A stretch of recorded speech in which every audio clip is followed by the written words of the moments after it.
financial sustainability, when you secure a good income for yourself, for your family members, when you secure a good income for your family members after your death, you are devoting yourself to Allah subhanahu wa ta'ala, believe it or not.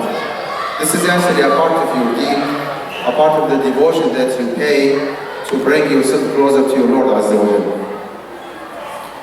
Where did we get it from? We get it from the hadith of Prophet alayhi salatu wasalam, when he said, "Al-yad al-ulya khayru min al-yad al-sufla." The upper hand is better than the lower hand.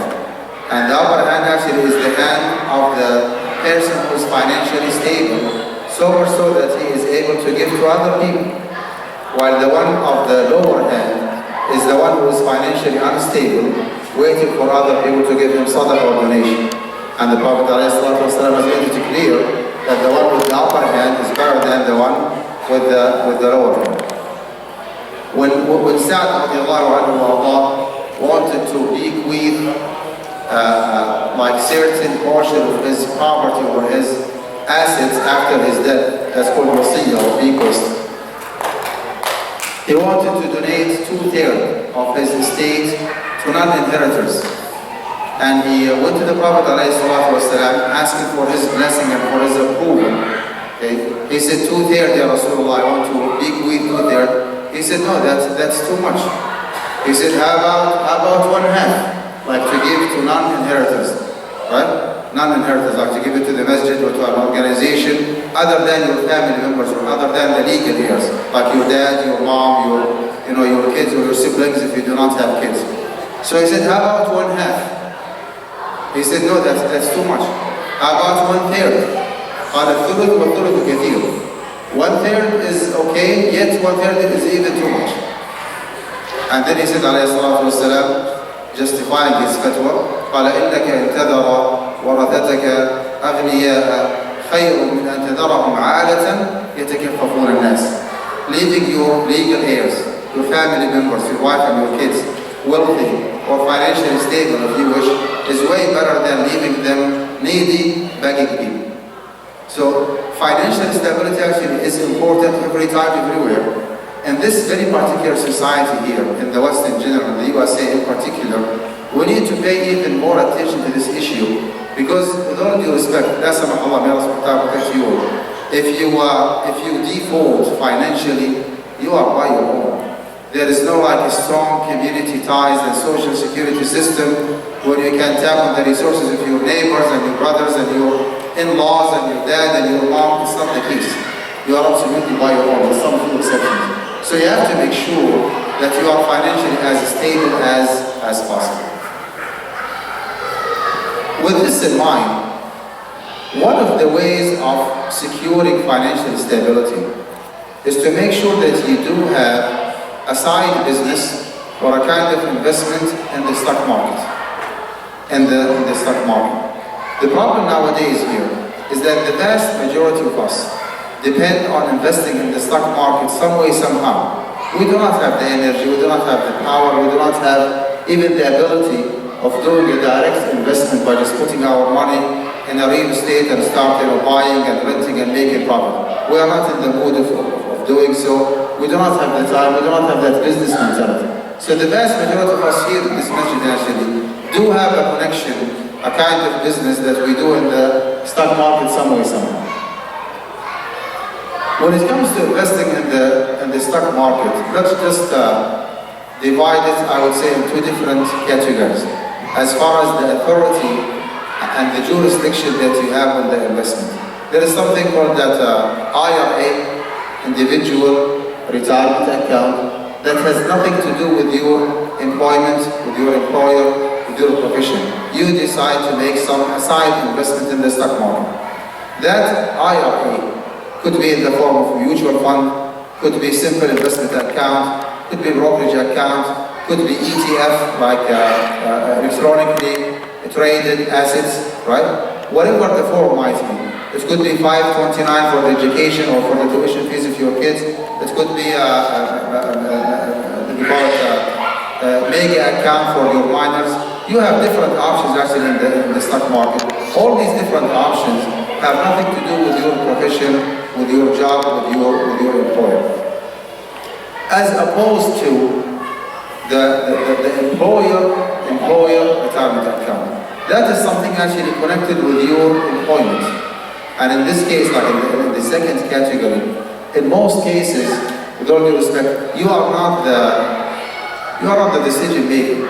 It's a deal between your employer, the company that you work for, especially for corporate America, and the investment company that is handling the investment. Okay? Vanguard, Fidelity, Schwab, whatever, I mean, you name it. It's a deal between your employer and the investment company. How much to invest, where to invest, for how long to invest, what kind of investment. That is their job, that is their decision.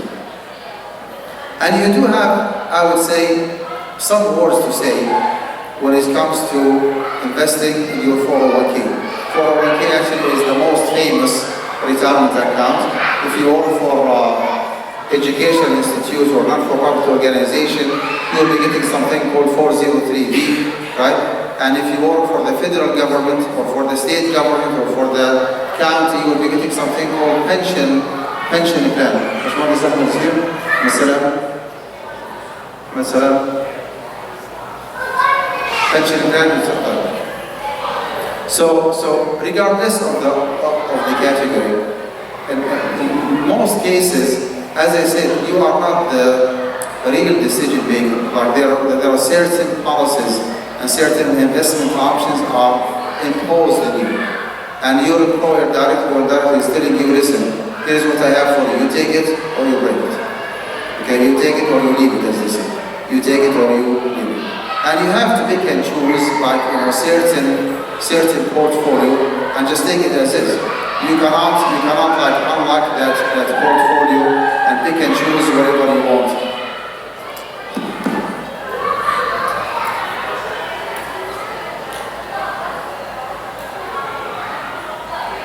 Sisters upstairs, would you please keep your kids under control? Can you have them being quiet, please? I'm asking too much. So our topic for tonight is to go through those options,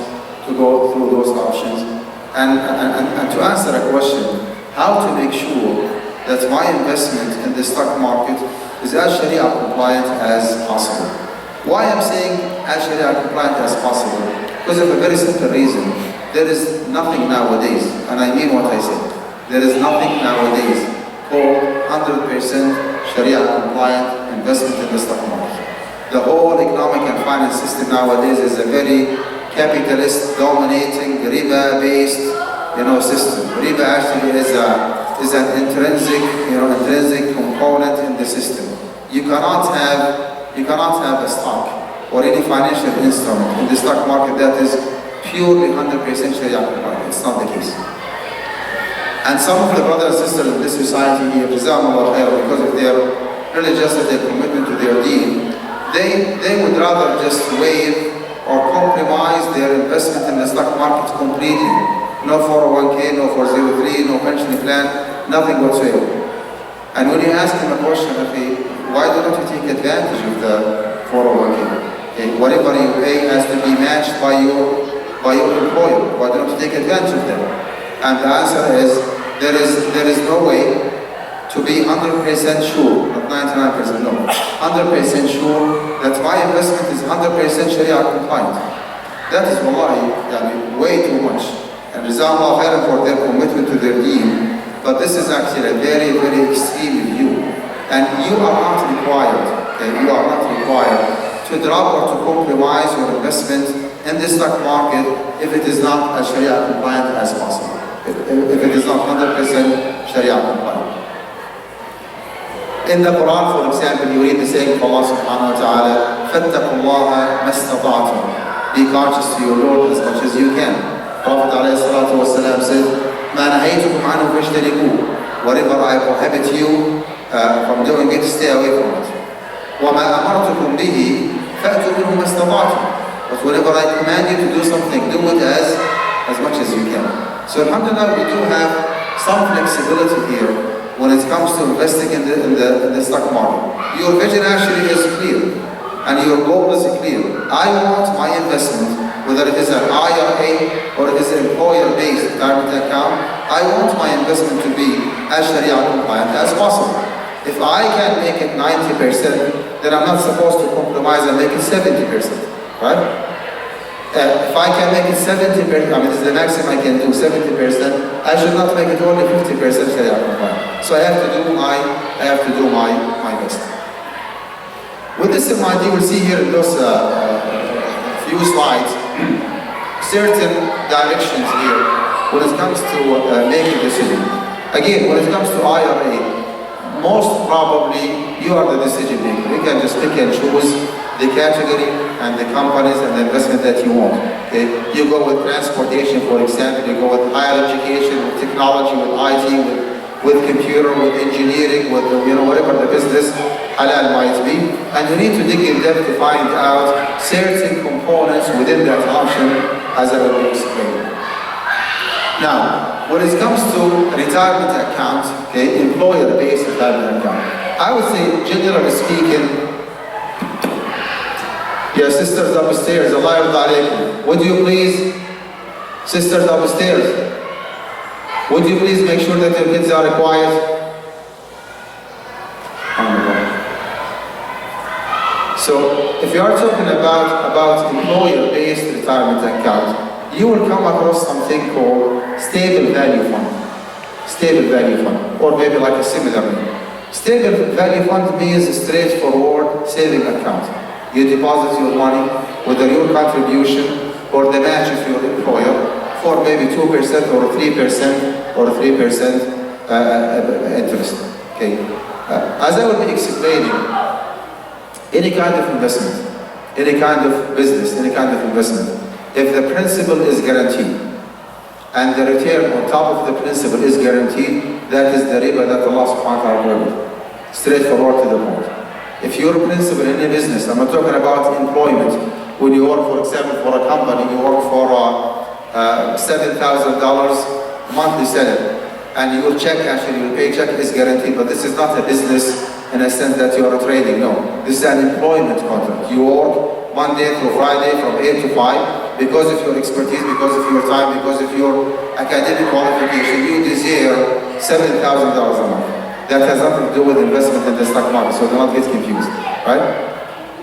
When it comes to investing, okay, holding stocks, it means that you own certain percentage of that company that you are trading and its stocks.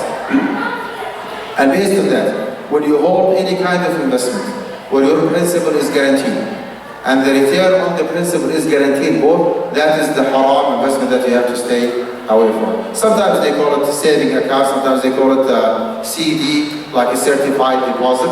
Okay? At the end of the day, this option actually is not an option. So stay away from what is called the stable value fund. Another option called the balanced fund.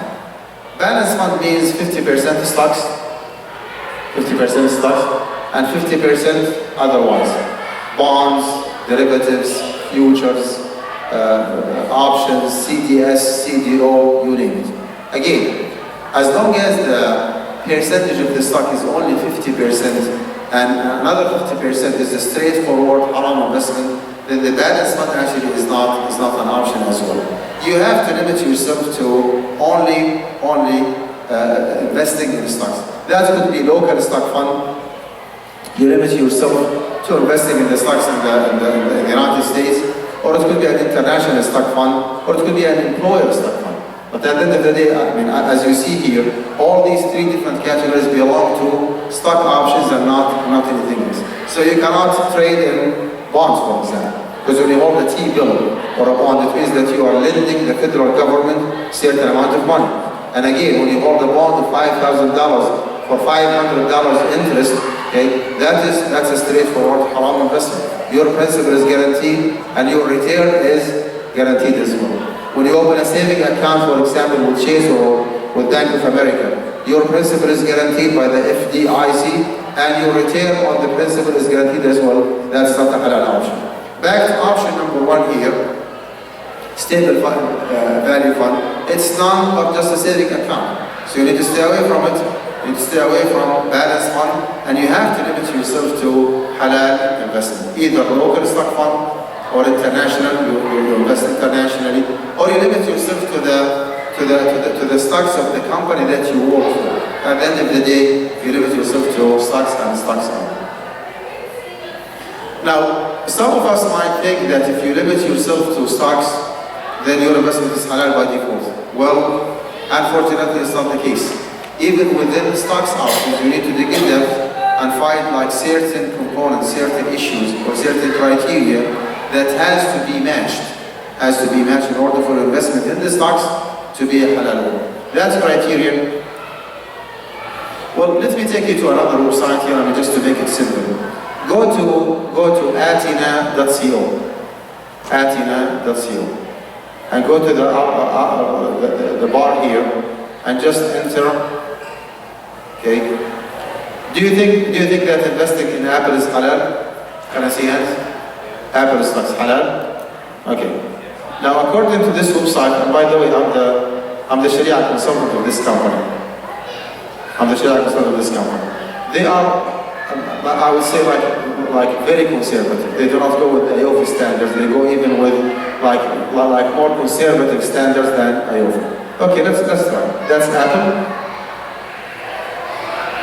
Just type the name of the company, okay, and choose it, and the system automatically actually will give you a short report. For some like politics reason, we do not call it Sharia compliant. We call it Atina compliant. Atina compliant means Sharia compliant. Now, those are the standards that I want you to consider whenever you want to make a decision that yes, I want to pick and choose this stock because it's a halal one. So they look for something called the debt market capital or debt asset ratio. What does it mean? They find out like if the stock that you want to trade in from Apple, if the stock actually is traded for $100, how much cash money, how much debt involved in this stock? If it is 30% or more, like 70% actual commodities and merchandise and goods, okay, as opposed to 30% cash money, then you cannot trade in it. Because you are selling in the stock market money for money. And the percentage of the cash actually is too high. So you need to stay away from it if it is more than 30%. By the way, this is IOFI standard. If you go with our standards, with AMJAD, the Assembly of Muslim Jurists of America, we do not specify certain percentage. We say you have to keep the cash to the minimum. Okay? For example, if you have two different stocks, one of them has 25% cash, and it is profitable enough, feasible enough, and the other one has only 15% cash as opposed to 85% actual commodities. You cannot trade in this one as long as this one is available and profitable enough. Again, based on the qaida, فَاتَّقُوا اللَّهَ مَا اسْتَطَعْتُمْ. Be conscious to your Lord as much as you can. Let's go with the IOFI. They said that if the debt asset ratio is 30% or more, then you have to avoid that stock. You have to avoid it. Although the stock belongs to Apple, and Apple, as you know, is just a software and hardware computer. Is that correct? Well, maybe you do not know, by the way, that Apple does have a TV channel. Do you know that? Apple does have a TV channel. Apple does have a credit card company. How much money they make from the credit card company, we do not know. How much they make from the TV channel, we do not know. What kind of shows and movies they show, we do not know, right? And this actually takes us to what is called the product line. Product line means whatever they do other than the core business that they are doing. So one more time, you go with the debt market cap, and as you see here, passed. It's way less than 30%. And then there is another category called interest-bearing securities. If it is 30%, like how much money they have in the stock market, how much money they have in saving accounts, interest-bearing investment. If it is 30% or more, then you have to disqualify that stock. And the third one is interest income revenue. If they make 5% actual real interest, as opposed to 95% profit from the actual business that they do, then you have to disqualify that stock. Now, the fourth and the last category, which is something actually not required, to be honest with you, but this is what Athena prefer to do, is what's called the product line. And as you see here, failed. Failed means that, they have a side business that's not a Sharia compliant one. Now, my personal opinion, if you ask me, can I invest with Apple? My answer actually is yes, go for it. My answer is yes, although I'm the Sharia consultant of this company, but again, I advise them, several times that what you do is way too much. You are taking it to the extreme. However, this is their preference. So I want you to remember, give me another company. Give me just any name. Nike. Okay. Walmart, huh? Nike. N-I-C-E. K. This one? N-I-K. This one? The shoes company. N-I-K. This one? It's about 100 something. How do you spell it? N-I-K-E.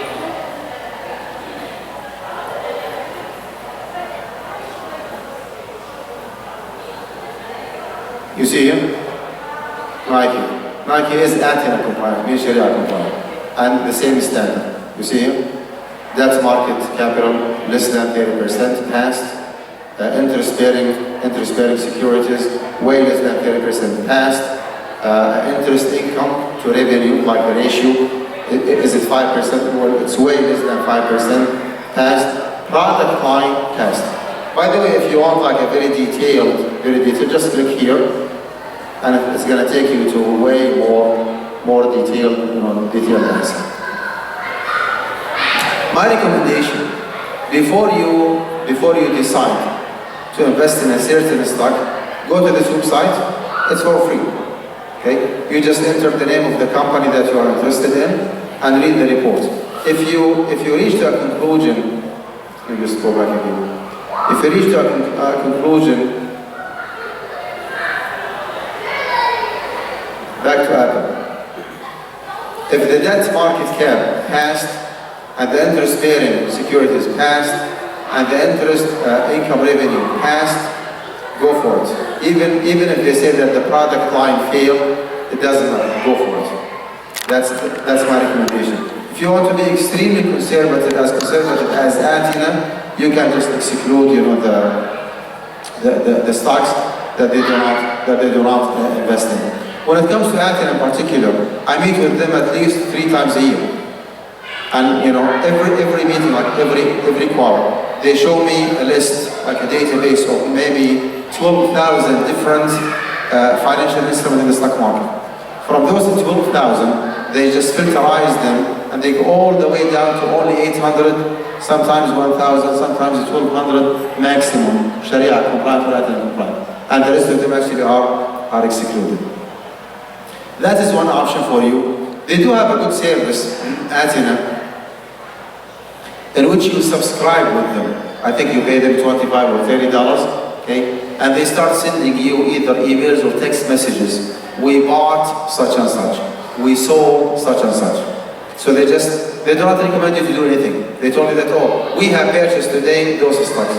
We have sold those stocks. And if you want, you can just follow their recommendations and buy whatever they have bought, and you can sell whatever they have sold, and inshallah you will be making some profit.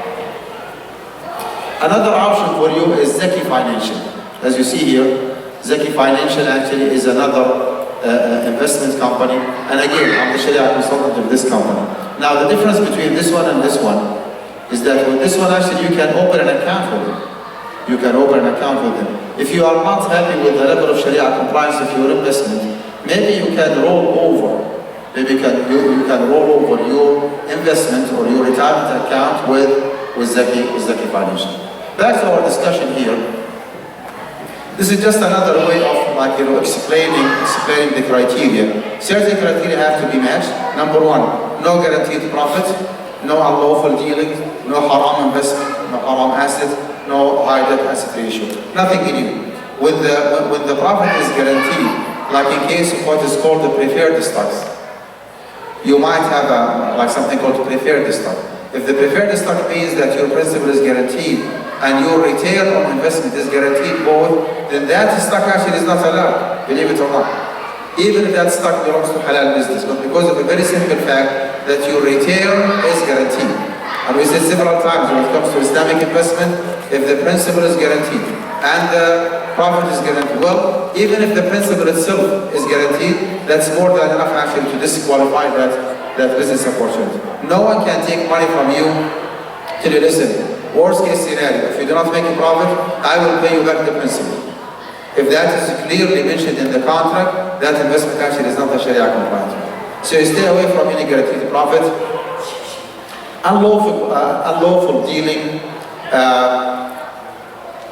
In other words, if the core business of that company that you want to trade in its stock is not a halal one, can you hold the stocks for Chase or for any like a mortgage company or Bank of America or any haram company? No, you cannot. Despite the fact that this is a stock, it's not a bond or derivatives or future or option. No, it's a stock. But because of the fact that stock belongs to a haram business, then you cannot actually trade in it. No haram investment, as I already explained, has its high debt-to-asset ratio. Okay, how to determine? It's definitely hard for common investors to determine all these technical details. So you are not expected as a common investor in the stock market or just a professional who works in corporate America to know all these details. So you need actually to refer your portfolio to someone who can just unlock its secret, as they say. Just break it down and find out exactly what do you have inside that portfolio. I think Zaki Financial does this service. You can send them an email with a copy of your portfolio, for example. They can find out exactly what kind of investment you have and how much is halal, how much is haram, and so on and so forth.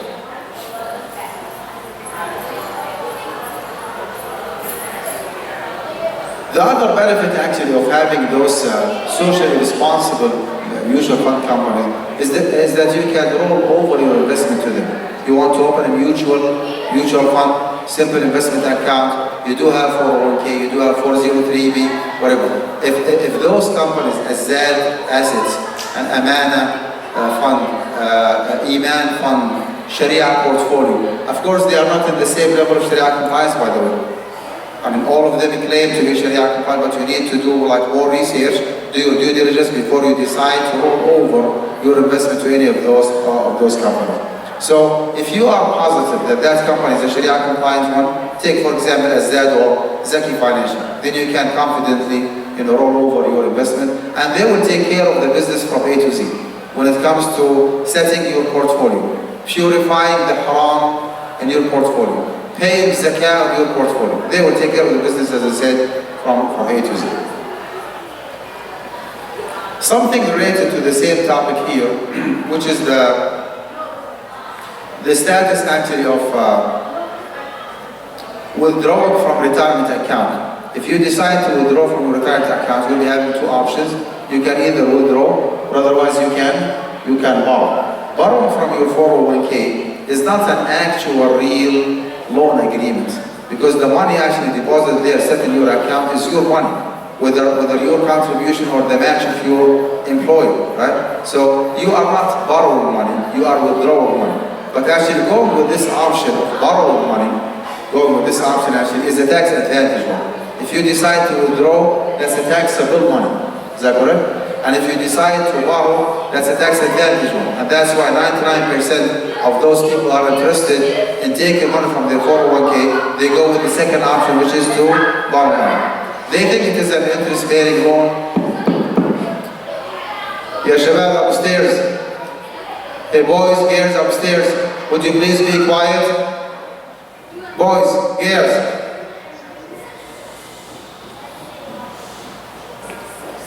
If you decide to go with this option, it does not mean that you are borrowing, because actually the money is used. And even the interest that you pay back will be going back to your account, right? So borrowing from your 401k actually is a halal option. I did actually send a copy of this research paper to Brother Safwan. If you want to have a copy from it, please talk to him. It's not copyrighted, it's for everybody.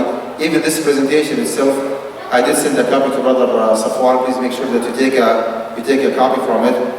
The new issue here in this research paper is how to pay zakat your investment in the stock market. Okay. So zakat retirement account. As I said here, there is no consensus or unanimity on how to calculate zakat on your investment in the stock market. We have three different schools here. School number one says that all what you have in the stock market, as long as it is investment, as long as it is IRA or 401k or 403 or even pension plan, is zakatable in full. They said that this is the big chunk of investment that you have, and if you don't have to pay zakat, then what else you have to pay zakat? So every single year you find out how much you have in your account times 2.5%, you pay zakat on it. That's one approach. And the other one says that this is a long-term investment, and you do not have an access to it, or you are not supposed to touch that money until the age of retirement, until the age of retirement, or Allah forbids the case of disability or passing away, then you will be having an access, or your family members will be having an access to it. And based on that, any kind of investment in the stock market, as long as it is a retirement account, is zakat exempt. Forget about it. When we discuss this issue within our council, AMJA, the Assembly of Muslim Jurists of America, we, with all due respect, we disagreed with the two different schools. We said that one of the conditions for the zakatability of any investment is called al-mulk tam raqabatan wa yadan. Al-mulk tam raqabatan wa yadan. Full ownership and full access. And when you apply this concept to any investment in the stock market, as long as it is a retirement account, it's not fully accessible, but it's not actually fully blocked, right? You do have an access. Like if you apply, for example, in the month of Ramadan, you apply for something called humanitarian case or hardship. Your investment company, Fidelity, will be giving you an access to certain percentage of your account. Sometimes they give you access to 40% or 50%. So we said that the accessible amount or the withdrawable amount is the zakatable one. Very simple example. You have $100,000 worth of investment in your 401k. And the accessible amount, if you file like for a hardship, you will be getting an access to only 40% of your account. So the accessible amount or the withdrawable amount is how much? 40,000. If you decide to proceed, you will not be taking home 40,000. You will be penalized and charged maybe interest, processing fees, tax, you name it. Do the math and find out how much is the net amount that you will be taking home if you decide to proceed. Let's say that all the deductions are 10,000, just to keep it simple. So 40,000 minus 10,000 between tax and penalty, processing fees, whatever, that's 30,000. 30,000 actually is the zakatable amount.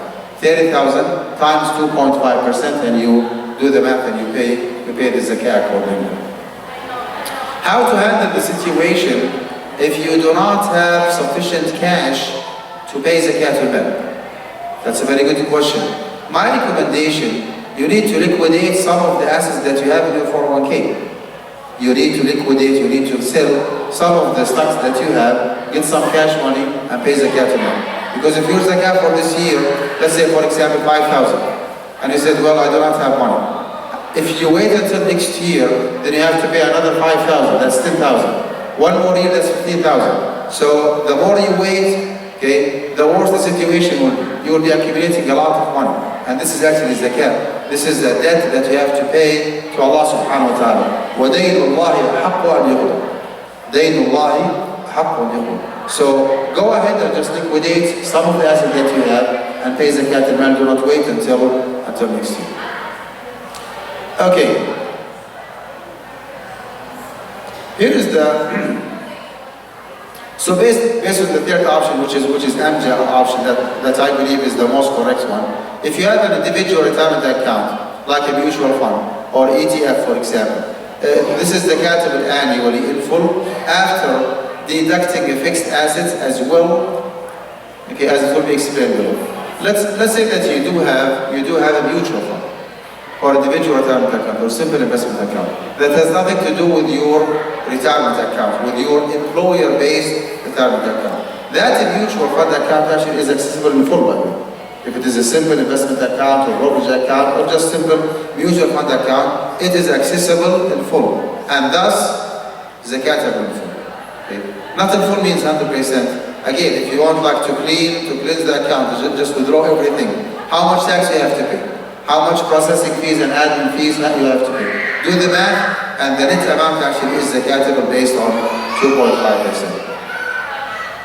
Now, anything that is outside your employer-based retirement account could be an active account and could be an inactive account.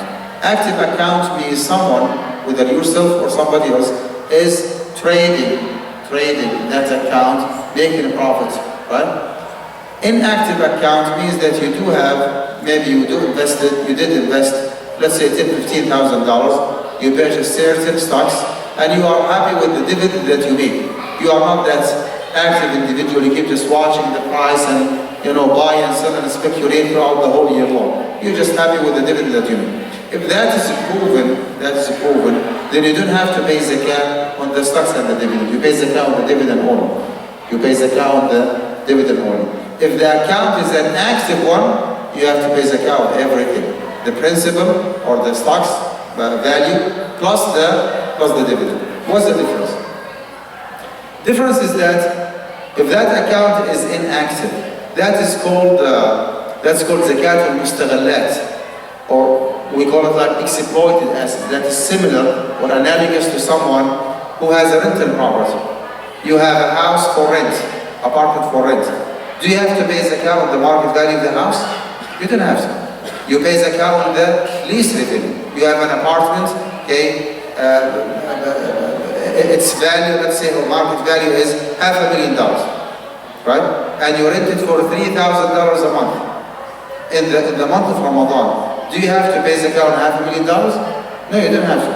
If you are still having some money, leftover money, saved money from the lease revenue, you pay zakat on the lease revenue, on the rent itself, while the market value actually of the house is not zakatable. Likewise, in the stock market, if you hold those stocks, they are not for sale, and you just make dividend, you pay zakat on dividend. If you change your mind and you start investing, like buying and selling and trading, then you have to pay zakat on everything. Now, if the account is a mutual fund, then actually it is zakatable in full. Although you might think that this account is very inactive, but you are, with all due respect, you are wrong. The mutual fund company is the one who is acting on your behalf. They do not sleep on the money, they just keep trading day and night throughout the whole year long, and that's how you make money. So if the company is doing the business on your behalf, then you have to pay zakat on the principal and on the dividend. And this is regardless whether you withdraw the dividend, you put it in your pocket and you go home, or you capitalize the dividend, you pay it back in the account by purchasing more stocks. It does not make a difference. Whatever you have in the stock market and the zakat due date, then it is zakatable based on 2.5%. Okay, something else here, as you see. If you pay your zakat in the month of Ramadan, which is the case for most of us, then the zakat rate should be 2.5%. If you delay your zakat to the month of December for like income tax filing purposes, that would be fine. You need to increase the zakat rate and make it 2.575 to accommodate the 10 days difference between the lunar calendar and the Gregorian one. Month of Ramadan belongs to the lunar calendar. So the zakah is ربع العشر according to the hadith of the Prophet ﷺ, 2.5%. But if you go with the regular calendar, the Gregorian one, then you have 10 days difference. Okay, doing the math, making the zakah rate 2.575. If you're going to do yourself a favor, make it just 3% straight and pay zakat. Almost done. If the portfolio encompasses haram securities, like bonds or stocks belong to companies, okay, with prohibited core businesses, then zakah is to be paid on the principal only, while the profit of these securities is to be disposed in full, as it is a prohibited area. That's a good point. You ended up after striving your best to keep your investment in the stock market as Sharia compliant as possible. You ended up having 80% halal, 20% haram. Just keep it as is. Keep it as is. You need to dispose, in our example, you need to dispose 20% of the annual profit, at annual principal, annual profit. You have $100,000, you made $10,000. You need to dispose how much? How much? 2,000. So that 2,000 is coming from the 20% haram investment. And you pay zakah on the rest, and that's actually the best you can do. Take this example, inshallah, and I will stop open the floor for question and answer.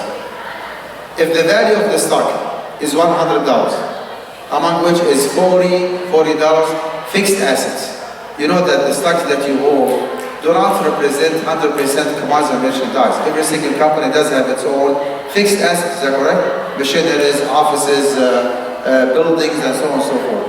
Those fixed assets are not zakatable. Okay, if you get to know that the stock of $100 has 40% fixed assets and 60% merchandise, okay, and the annual profit is $10. If the stock is actively tradable, listen to this. If the stock is actively tradable, then the zakah should be paid on $70. 60 merchandise plus $10 profit, right? The merchandise and the profit. Okay. And after deducing or deducting, after deducting all other expenses, while only the $10 profit are zakatable if the shareholder limits himself to dividend only. If you are just sleeping on that stock, it's not for trading, and you have made $10, then you need to pay zakat on how much? Only $10. I will stop here, inshallah, and make open the floor for question and answer. I'm here representing Guidance College. Guidance College is an Islamic university. Alhamdulillah, we've been operating for the last 10 years, or even 11 years. We do have a master's degree in Islamic economics and finance, and whatever I presented tonight actually is just a flavor or just a free sample of whatever we teach at Guidance College. Please make sure that you take a flyer, educate yourself about this university. It's a purely online weekend and evening university. If you have any question about Guidance College, maybe you can take a business card and ask me. Very, very last thing to share with you here is that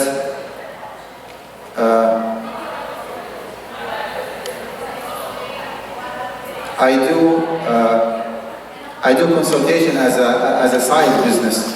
Okay, so if you need like a Sharia compliance consultation, maybe you contact me through this website, okay, to give you a consultation the business that you have. So this is briefly what I have, inshallah, and I will open the floor for questions. The floor is yours. Can you go to the website here? Which website? Consultation. Oh.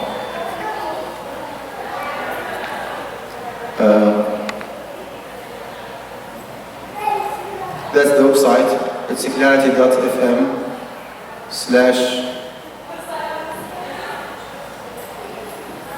yeah, that's me. You see my beautiful smile here? That's me. So you go to clarity.fm/ Dr. Maan. Floor is yours. Questions, comments? So, in an inactive account, you mentioned, if you're not managing that actively, you will pay zakat on the dividend, right?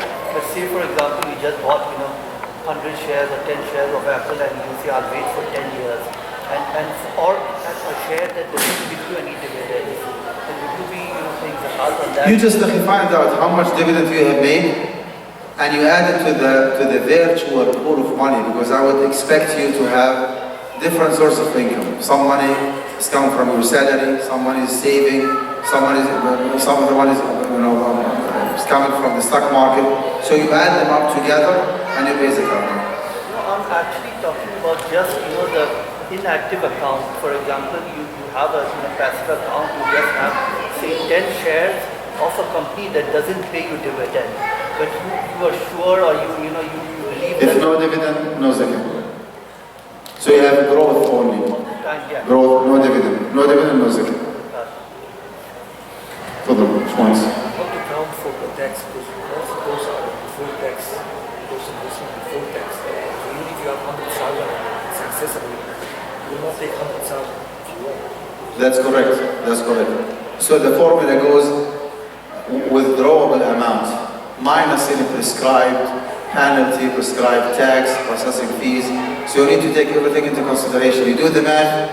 How much tax you have to pay if you decide to proceed.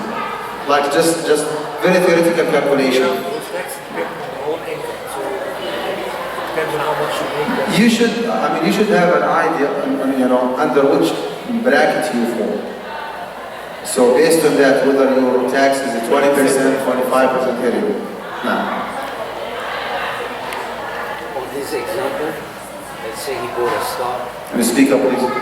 Let's say he bought a stock and held it for 10 years. Let's say he made $1,000 at the end of 10 years. Now, does he take the $1,000 and pay zakat for the past 10 years? No, zakat has to be paid annually. Every single year in the month of Ramadan, your zakat due date, you need to find out what is zakatable in your properties, your assets, your wealth, and what is non-zakatable. You do the math and you pay zakat. You cannot accumulate like zakat and just wait, year after year. Even though he didn't take the profit out. Well, it doesn't make a difference. As long as there are some dividend, then they are zakatable. If that company does not give you a dividend to start with, you have just a growth, like the market value of the stock is increasing, but there is no dividend available for you to take, right? Then there is no zakat. No zakat. As long as the account is inactive, it's not for trading purposes. But what happens when he sells it and takes the profit? Then zakat. Well, you end up with having cash money. Cash money actually is zakat. قولا واحدا. No. Usually the mutual funds, as you grow older, as you grow... والله معلش دقيقة. Yeah. Sisters upstairs, we are almost done. Can you just give us 5 minutes or 10 minutes, please? Only 10 minutes, please. Further. Usually, the way I understand it, the mutual funds set by the company or the financial investment.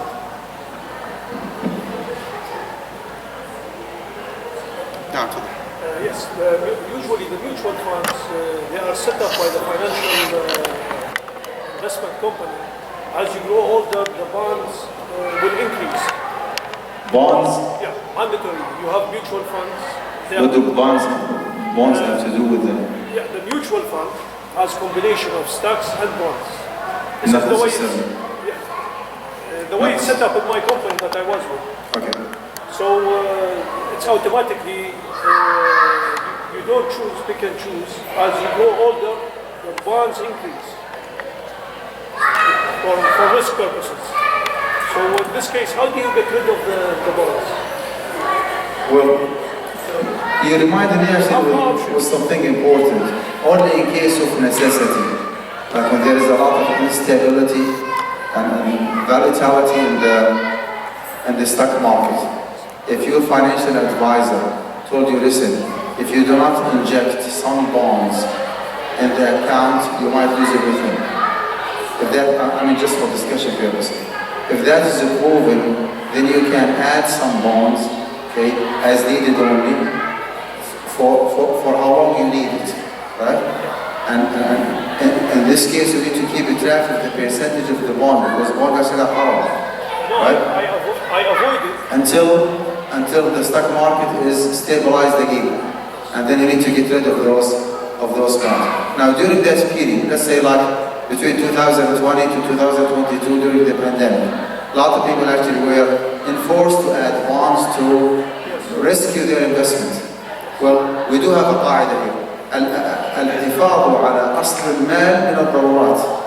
Preserving the initial investment is a necessity. So if you reach the conclusion that either or, I either invest in bonds and adding them to the stocks. Or otherwise I'm going to lose everything. Please do not lose everything. Buy some bonds, add them up, wait until the stock market is stable, and then you get rid of those bonds. During that period, any profits, which is an interest, that's coming from bonds has to be disposed. You made 3,000-4,000, get rid of those 3,000-4,000. Because actually you injected those bonds only to stabilize the investment, not to make a profit. Is that clear? But thank you for the good feedback, but I did not inject them. I avoided them to the extent. Now I notice at the end, 20% are bond, 80% stock.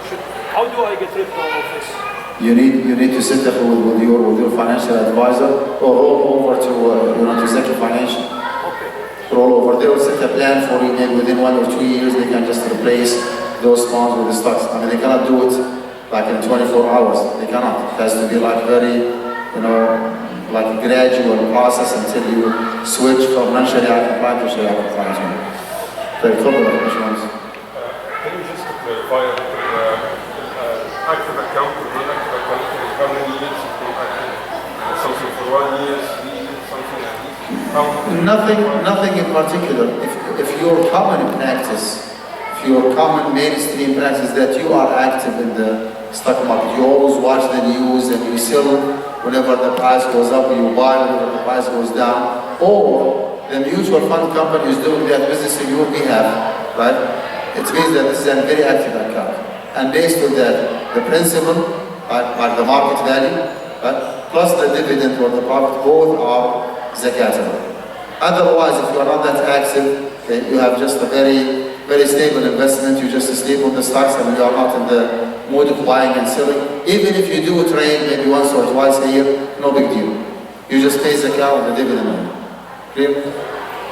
For the active account, so if I'm buying and selling, but I'm not with all money. Also, sometimes, the stock goes down. I'm adding money so I can, Regardless, you need to find out.